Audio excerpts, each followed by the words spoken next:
This is Little Treasury Jewelers going live. Please give me a sound check, those of you who are out there, as we get going. I appreciate you doing that. And today I'm premiering our new setup. I got myself a media cart, and we've totally rejiggered our setup all around, and hopefully all the wires are set and you will be able to hear me and things will go smoothly. But we've totally torn it apart and reassembled, as you can see. So had a lot of fun doing that, and here we go. So let's bring me on. And of course, we need a focus check from Craig, who keeps me in line and make sure everything in our new setup is working well. So that's great.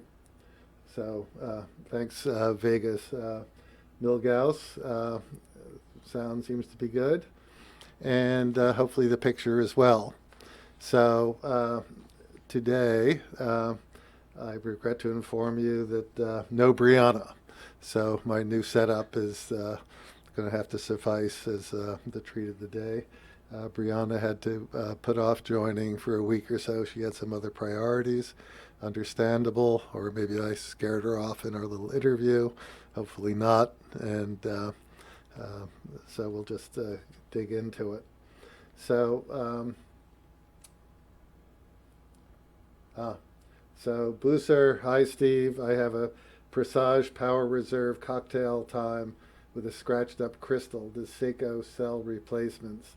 I'm sure if you send it in, we can get a replacement for it as a part. Not sure if we can order the part per se.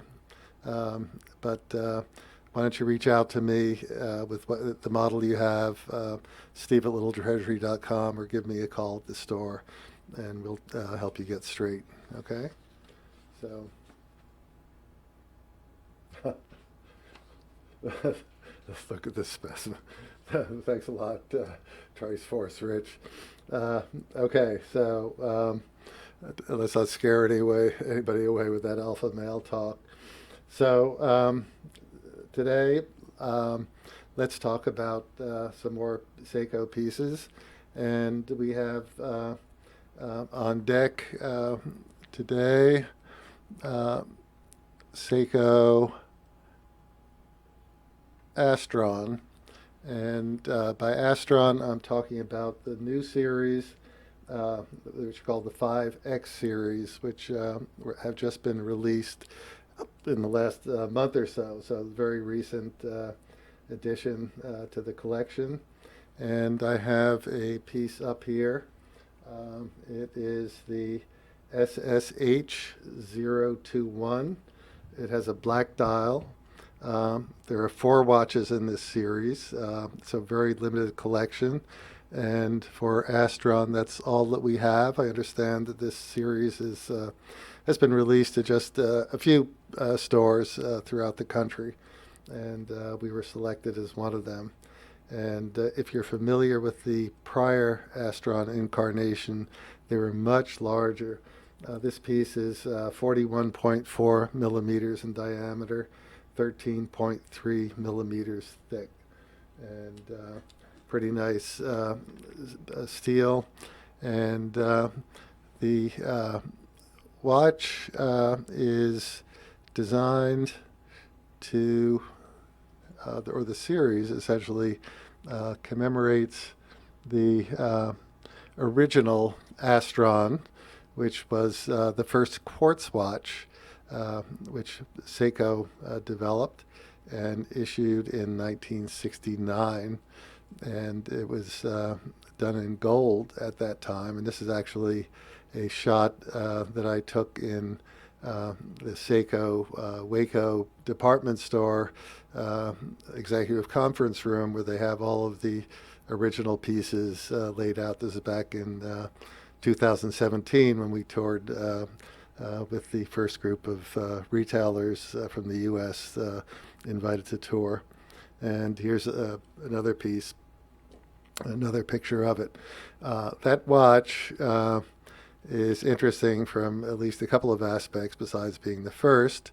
It essentially, in the day, cost as much as a Toyota of the same period. So it was very expensive, considered very exotic, and of course it darn well killed the Swiss watch industry. So that little piece of gold and quartz is quite historic, and so that was the original Astron. And then back to our piece that we have out today, you can see that the case on this new 5X series is reminiscent of the original case shape, and of course, totally different idea now. This is solar quartz, so this is a solar-powered piece, and it is purportedly, if it is in touch with its GPS satellites, accurate to 1 second in 100,000 years. So brutally accurate timepiece. So so we go on. So these are they track satellites. They have to be in line of sight to adjust.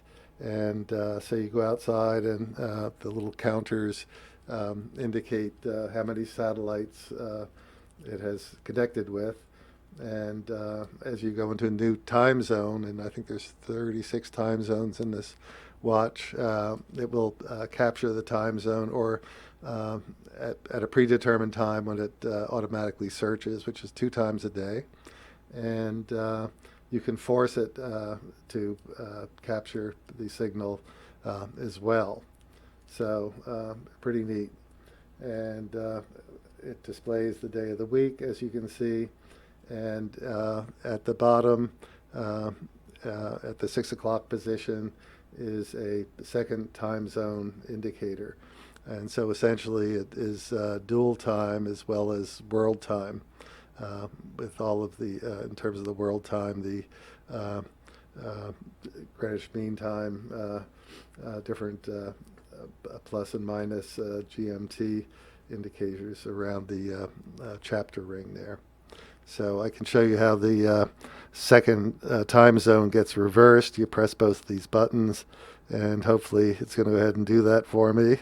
And oh, I didn't press both buttons.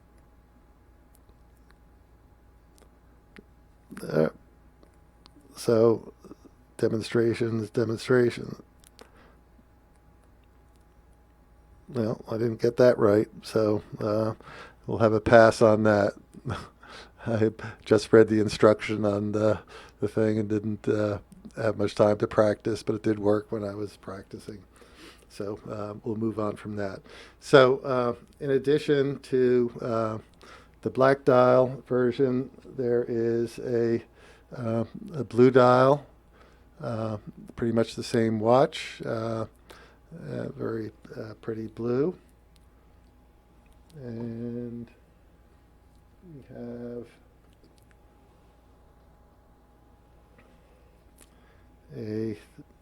another variant with a gold tone finish, and the other two are on bracelets, 3-link bracelets, and this one is on a rubber strap, and quite nice one.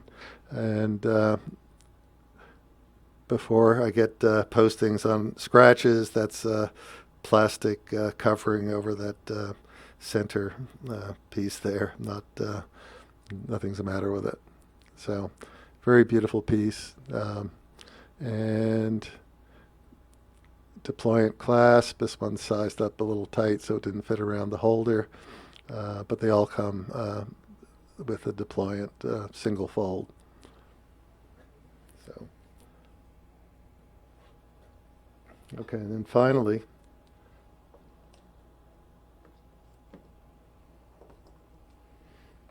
we have a PVD finished piece, and it is the limited edition that commemorates the 50th anniversary of the first quartz watch. And it has a ceramic bezel, and it has 50 facets on it, indicating the sort of the homage to the 50 years of the Astron since it was established. So there you are.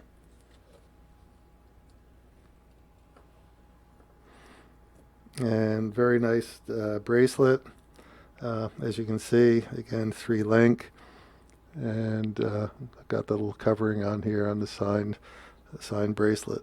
So this piece is a limited edition, and there are 1,500 of these. And for those of you who like numbers, this particular piece is number 711. So that sounds like a pretty desirable number to me. So if any of you are into that and would like to acquire the piece, there it is. So they've just been in the store for a brief time. We're not fully set up with them. Just a 4-piece collection. Interesting that it's done in such a limited fashion. And off to go.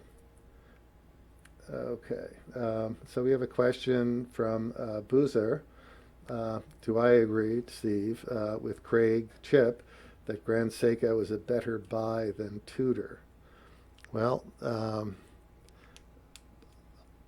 from my personal opinion, I would definitely have to say yes. I think they are so beautifully constructed and so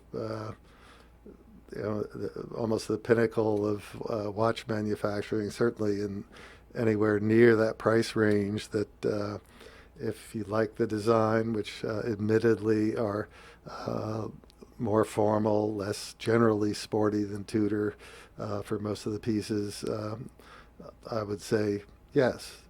But there are people who love Tudor, there are people who love both, and I'm not going to dictate taste to anyone else, but certainly if you're looking for extreme fine watchmaking at a really affordable price, you've got to look at Grand Seiko.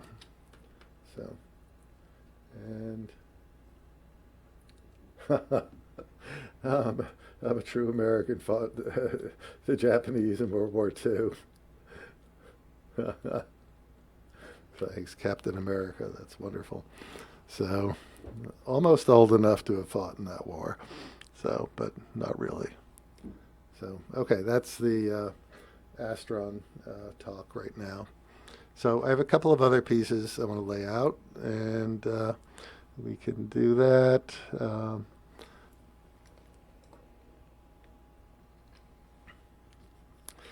This is a return to the topic of the other day, green watches, which is sort of a fascination of my own, and green and in this case Presage, and this is at cocktail time, and I'm having trouble getting this where I want it, but a beautiful sort of starburst, or not sure what the term is for this. It's got the sort of the fluted ridges going out from the center. Maybe one of you who's better versed can contribute the word, but really nice piece in the Presage line, and the cocktail time, and totally affordable. $425. It's the SPRD 37, 40.7 by 12.2, and a pretty nice piece. So, and let's move on to another. This also in the green series. So this is new from Presage, and blue, sort of a matte, or not blue, excuse me, green. Green is the new blue, so I had that in my mind. And sort of a matte dial, no sunburst to it. A nice deep green. And it has a date at 6 o'clock, date subdial, and has a power reserve indicator, which at first blush looks like a GMT hand, but it really is power reserve, and it's indicating the watch is almost fully wound.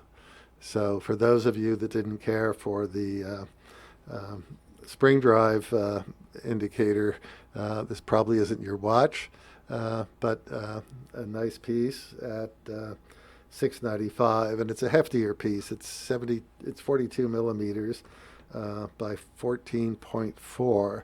So fitting in those two little complications cost a couple of millimeters in thinness, but nice price point with a couple of complications with a green dial. Green dials being a favorite of mine. So, okay, Triforce. After putting me in the war and whatever, is now asking,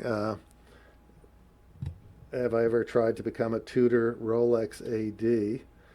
And heard that selling Seiko, not Grand Seiko, would eliminate you from being considered a Rolex AD. You have to sell exclusively top-tier brands.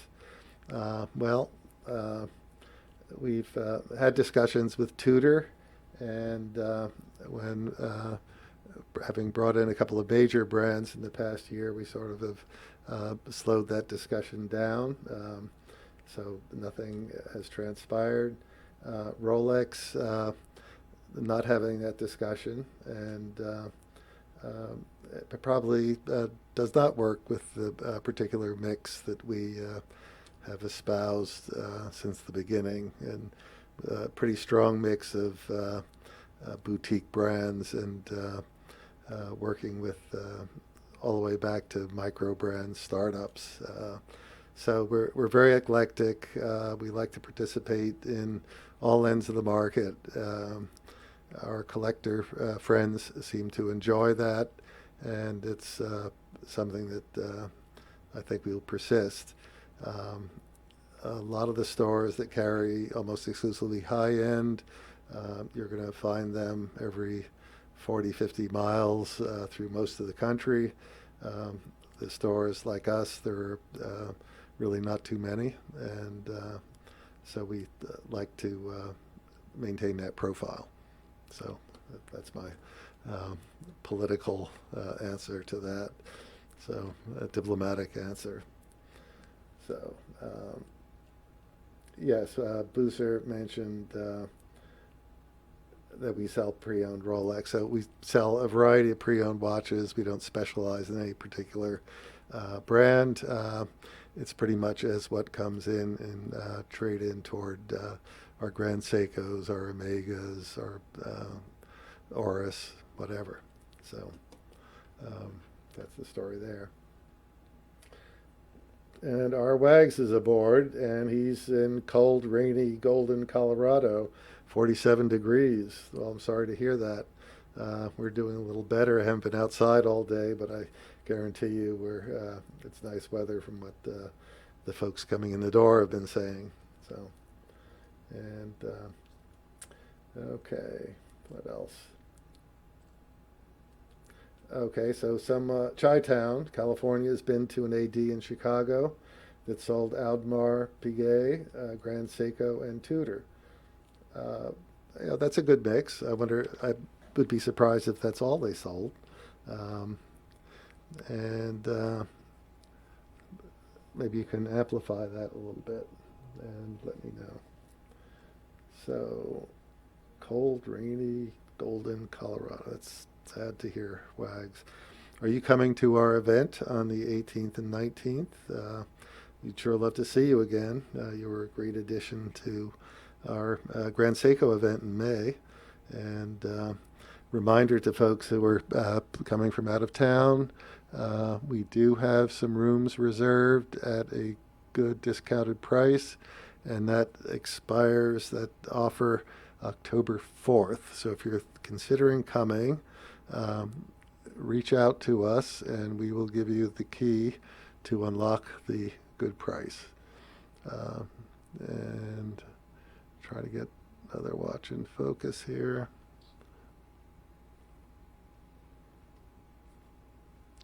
And whoops, bear with me.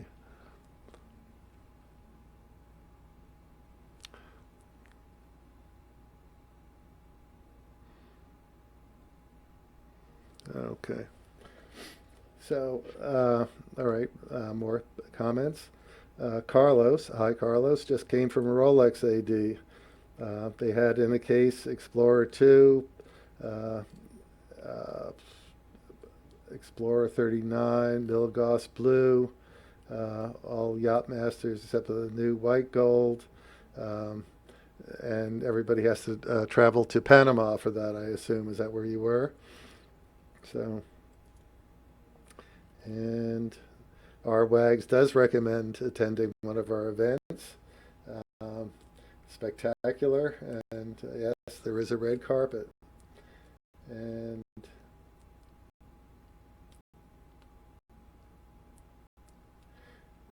yeah, Triforce Rich mentions an AD that lost Audemars, and I think it is the case that they're going boutique. Seems that almost all the dealers that I've had encountered who had it have lost it. And okay, Der Stiefel is working on travel arrangements, and I think you got a room already. And if not, reach out to us, please. And do you have to be a nasty, vicious jerk to survive as a watch dealer? As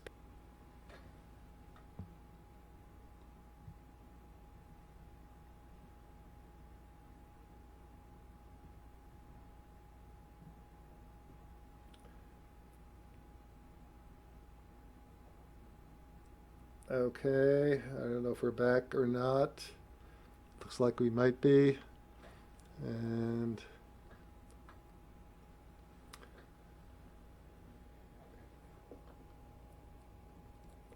okay, as the spinning wheel of death stopped spinning, I think it has. At least I'm seeing it on my monitor.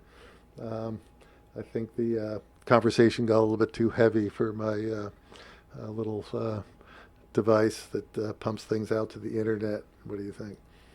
So, okay. So, Chi Town, you have a nice AD in La Jolla. One's in Fashion Valley, not that good. And, okay, now we're back. It looks like. Thanks, Carlos. And, okay.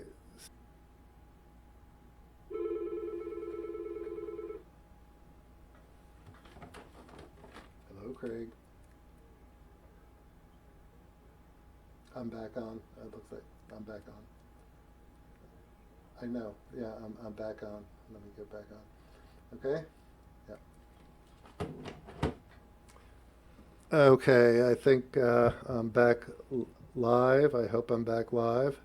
And I hope that the audio is working as well. Can you please give me a check on both those?